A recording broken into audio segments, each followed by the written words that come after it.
মৃন্ময়ী সবসময় জানতো আমি তাকে ভালোবাসি না, কেবল পরিবারের চাপে বিয়ে করেছি। তবু সে সবসময় আমার মন পাবার চেষ্টা করত। আমার কাছে এসে হাসি মুখে বলতো, এত কিছু যে করি তোমার জন্য, আমায় একটু ভালোবাসতে পারো না? আমি হাসার চেষ্টা করে বলতাম, আরে কি বলো, তোমাকে ভালোবাসি না কে বলেছে?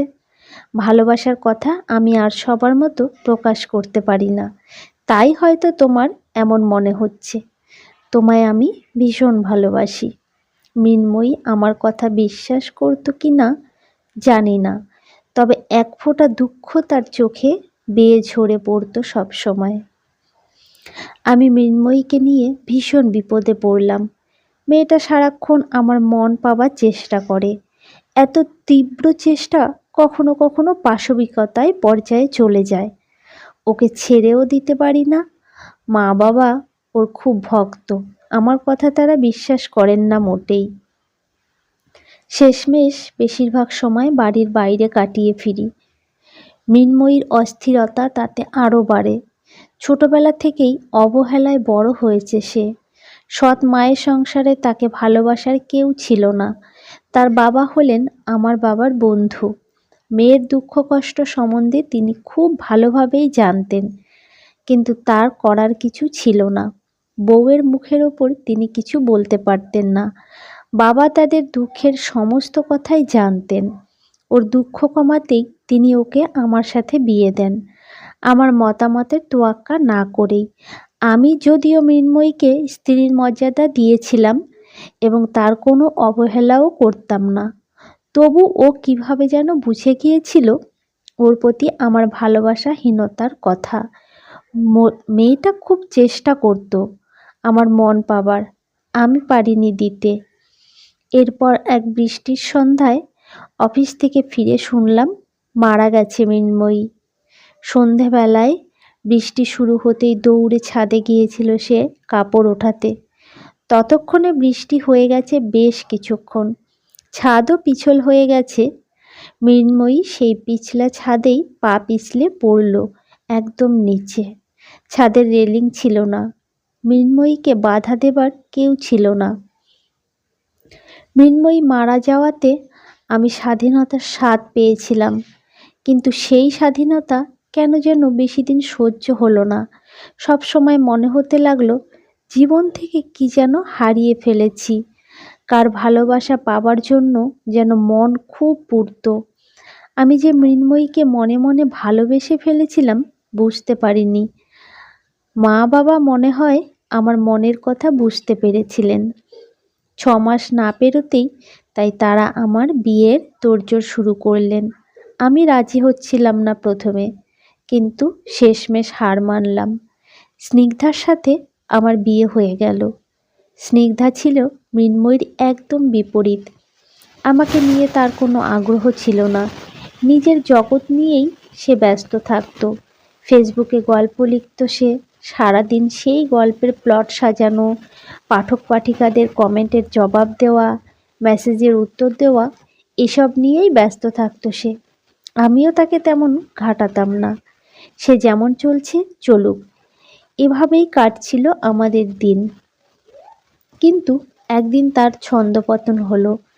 এক রাতের বেলা স্নিগ্ধা আমার কাছে এসে বলল, এত কিছু যে করি তোমার জন্য, আমায় একটু ভালোবাসতে পারো না? আমি চিৎকার করে বললাম, এ কথা তুমি কেন বললে? আমার চিৎকারে বুঝি স্নিগ্ধা ভীষণ ঘাবড়ে গিয়েছিল। একটু হাসার চেষ্টা করে বলল, এমনি বললাম, এমন চমকে গেলে কেন? আমি রেগে বললাম, আর কখনো বলবে না এমন কথা, বলেই চলে গেলাম বাইরে। মৃন্ময়ীকে ভুলবার চেষ্টা করছিলাম, ভুলেও ছিলাম বুঝি কিছুটা। আজ হঠাৎ স্নিগ্ধার এই এক কথায় মৃন্ময়ীর স্মৃতি আমার মনের মাঝে ফিরে এলো প্রমত্ত ঝড়ের মতো। আমি কিছুতেই মৃন্ময়ীকে মন থেকে সরাতে পারছিলাম না। সে রাতে আমি স্নিগ্ধার পাশে না শুয়ে পাশের ঘরে শুতে গেলাম। রাত যখন গভীর, সব বাড়ি অন্ধকার, স্নিগ্ধা আমার রুমে এলো। অন্ধকারে ওর অবয়ব দেখে আমি চিনলাম। স্নিগ্ধা আমার বিছানায় উঠে আমাকে ডাকলো তার কাছে। আমি বললাম, না স্নিগ্ধা, প্লিজ না, আজ পারবো না আমি। কিন্তু স্নিগ্ধা তার হাতের আঙুল আমায় ঠোঁট রেখে বলল, "শ্।" আমি আবার চমকালাম। এ তো স্নিগ্ধার স্বাভাবিক আচরণ না। এমনটা করতো মৃন্ময়ী। মৃন্ময়ী বলল, এখনো আমায় চিনতে পারোনি? আমি বললাম, চিনেছি, খুব চিনেছি। মৃন্ময়ী হাসলো, নেশা ধরানো হাসি। আমি ওকে জড়িয়ে ধরে বললাম, আমায় ছেড়ে গেলে কেন তুমি? জানতাম না এত ভালোবাসতে, জানলে যেতাম না। আমাদের মধ্যে আর কথা হলো না। আমরা ডুবে গেলাম দুজন দুজনার মাঝে। প্রবল প্রমত্ত ঝড় যেমন ভাসিয়ে নিয়ে গেল আমাদের অস্তিত্বকে। অনেকক্ষণ পর ঝড় থামলো। আমি মৃন্ময়ীকে বুকে মাথা রেখে বললাম, আমায় ছেড়ে যাবে না তো আর? হুম। সত্যি বলো, তুমি কেন আমায় ছেড়ে গিয়েছিলে? তুমি পা পিছলে পড়ে গেছো, এটা আমি কখনো বিশ্বাস করিনি। মৃন্ময়ী দীর্ঘশ্বাস ফেলে বলল, না, পা পিছলে পড়িনি, তোমার বাবা আমাকে খুন করেছে। কি? হুম। আমাকে মারলে বাবার সব সম্পত্তি পাবে আমার সৎ মা, কারণ মায়ের কোনো সন্তান হয়নি। বাবাও মারা গেছেন, কিন্তু আমার বাবা, আমার সৎ মায়ের সাথে তোমার বাবার অবৈধ সম্পর্ক ছিল, তাই আমাকে ছাদ থেকে ঠেলে ফেলে দিয়েছিলেন তোমার বাবা আমার মাকে খুশি করার জন্য।